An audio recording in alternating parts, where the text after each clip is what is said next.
Next we have Amy Houston.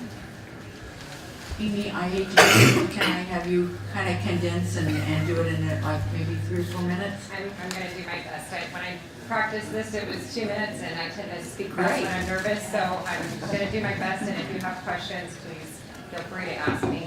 I do have the jitters of a school child on Valentine's Day, so it's great this is Valentine's Day because I have the compassion, hope, and love that I'm going to give you this message and you're going to accept it and not turn me away. But I'd ask you to step into my shoes for a minute, and then I'll step into yours out of respect, mutual respect. So my backstory is I bought my first home when I was 18 in Mulvane, Kansas. I'm a military brat. I bought my first restaurant when I was 21 in Kansas, and I still continue to operate that restaurant. I am on the fire department since 2003, so I'm a rural firefighter, and I love it. Love those hands-on careers for women. School board member performing my civic duty. I feel like that's very important coming from a military background. It was bred into me. I was a vibrant young mother, 28 years old, when I was diagnosed with Hodgkin's lymphoma. I had to sell my restaurant, put it for sale real quick. I had 2 weeks to start my treatments.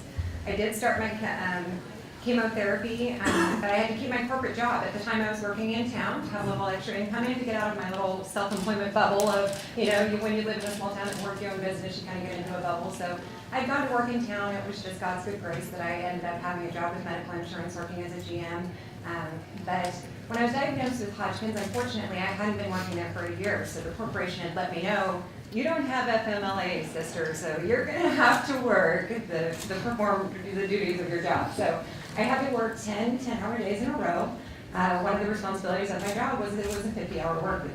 So in those 10-hour days, I worked those, and again, I have children, small children. On my 11th day, I had my chemotherapy, then I tried to get better, and then I went back to work for 10-hour days. This cycle went on every 14 days for almost 6 months. It was exhausting. I was bone thin. I was 40 pounds lighter than I am now. My hair had fallen out. I had skin rashes. My children were suffering. I literally, in one experience, which this is graphic, and I apologize, but I want to make sure you understand the extent of what I was going through at that time. I was so sick driving home from the chemotherapy and so tired and just wanted to get home. But I didn't have the patience to stop my car and pull over. So I just vomited out the side of my car as I was driving because I needed to get home. I needed to get some rest. I was so exhausted.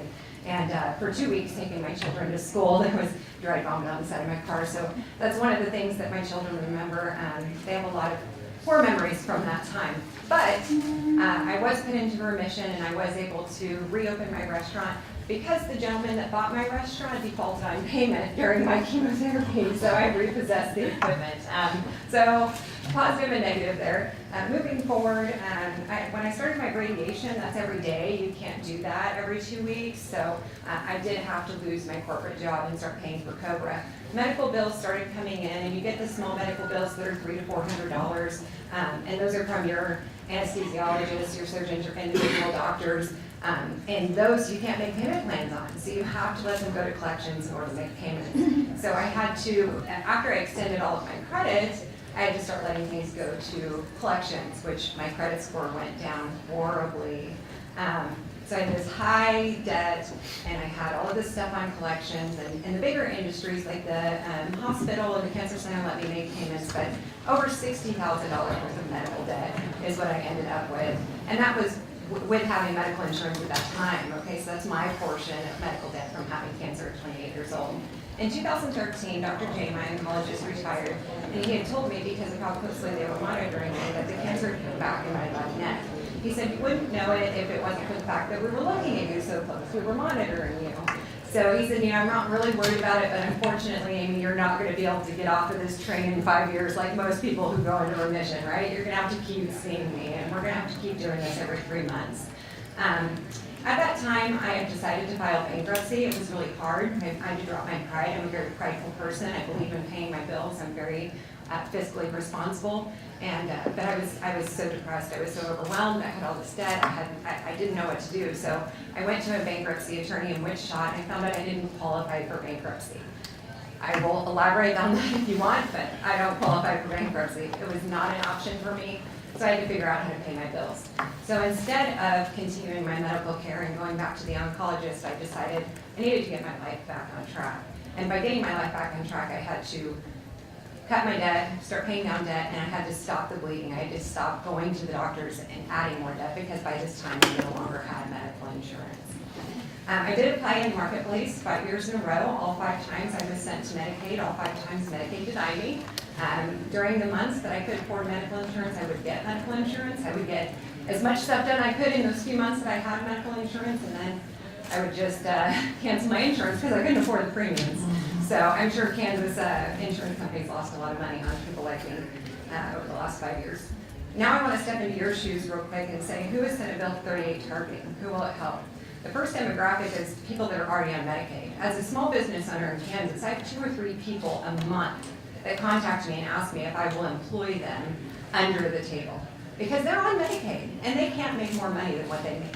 But they want to work. They want to make more money. They want to do something with themselves. And you are holding those people back by not expanding Medicaid because they can't make more than $9,000 or they lose their insurance. So, let these people work. Let them grow to their full potential. Believe in your Kansas constituents that are already on Medicaid that they have a desire to do more than sit on the couch, because they do, I assure you. Your second pocket is your startups and your small businesses. So as a politician, stimulate the economy.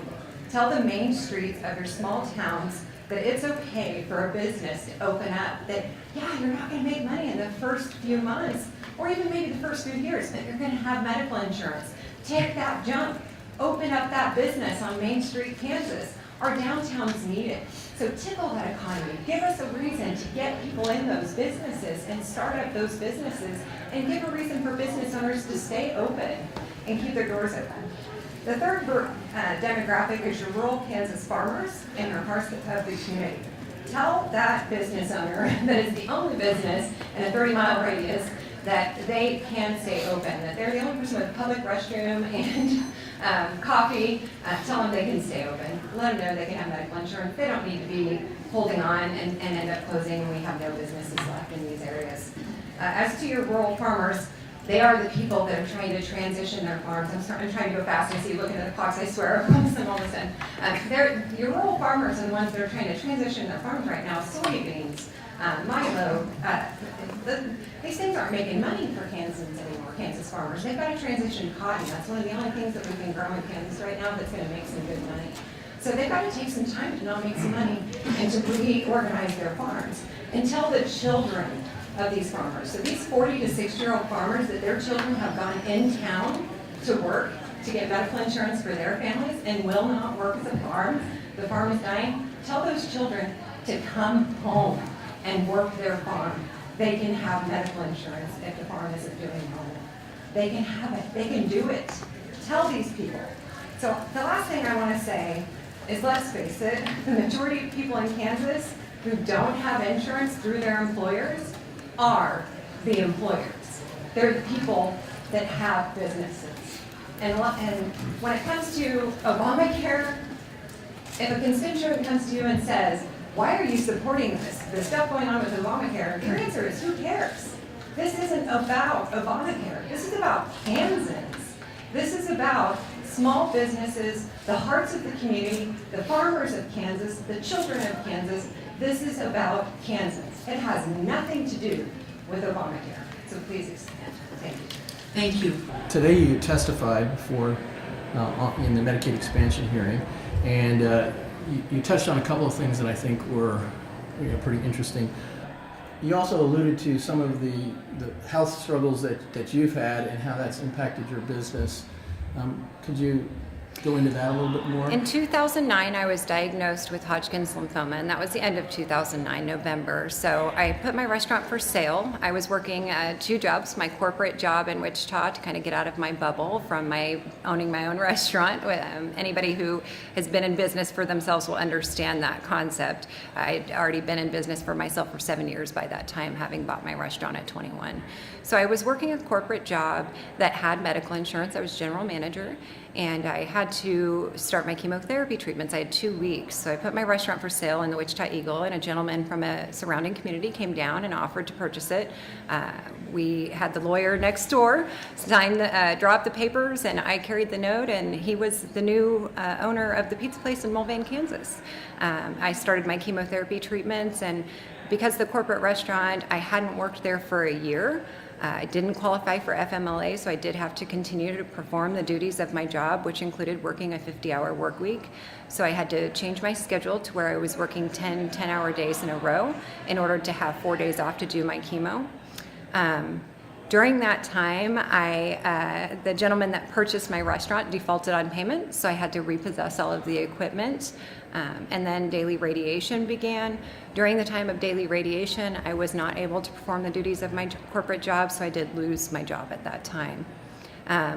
So in January of 2011, I was able to reopen my restaurant in Mulvane again. So that was a blessing, but being self-employed, you don't have medical insurance. At that time, pre-existing conditions were still a very real thing. I obviously had a pre-existing condition, didn't qualify for any type of individual medical insurance policies. As soon as Obamacare started and the marketplace opened, I started applying through the marketplace for medical insurance coverage. For 5 years, I applied for medical insurance as a self-employed business owner, and I was sent to Medicaid all 5 years. All 5 years, I was also denied by Medicaid. Was that because of your income level? Correct. So as a business owner, you have to pay yourself an income. And if you speak to business owners are going to take out of their business the least amount that they possibly can, because we want to infuse that money back into our communities, we want to infuse that money back into our businesses, and we want to infuse that money back into our staff.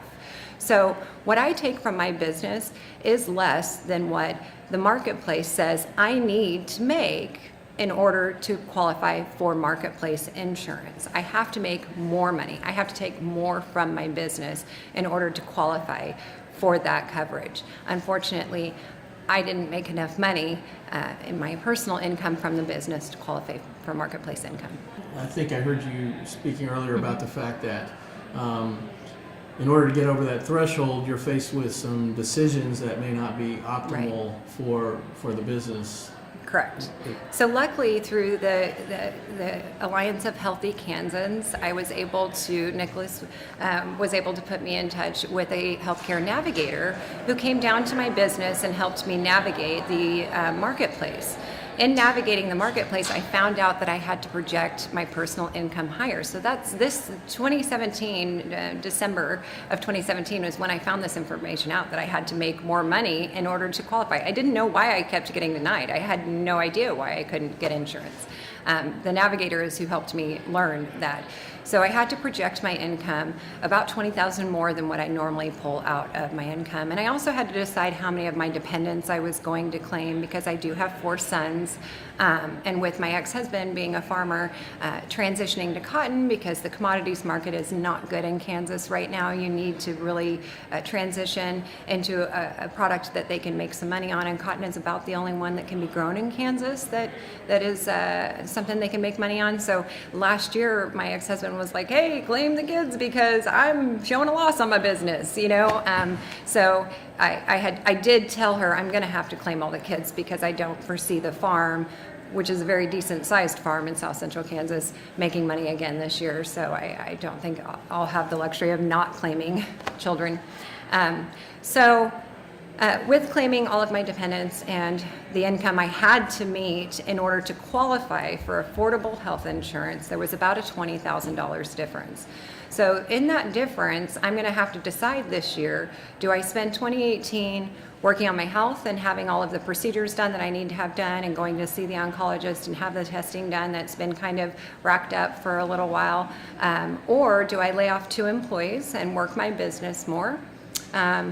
It's going to be probably 60 to 80 hours at least that I'll have to work in order to get that type of income for this year for myself personally, to pull that from the business, or go in town and work a second job. So I have those 3 choices. I can not make the income, which means I won't have medical insurance next year, and it will mean that I'm a liar, so I'm not okay with that. Or I can lay off some of my employees and make the income out of my own business, or I can go get a second job in order to save my employees' jobs, and then I can't focus on my health care. So it is tough.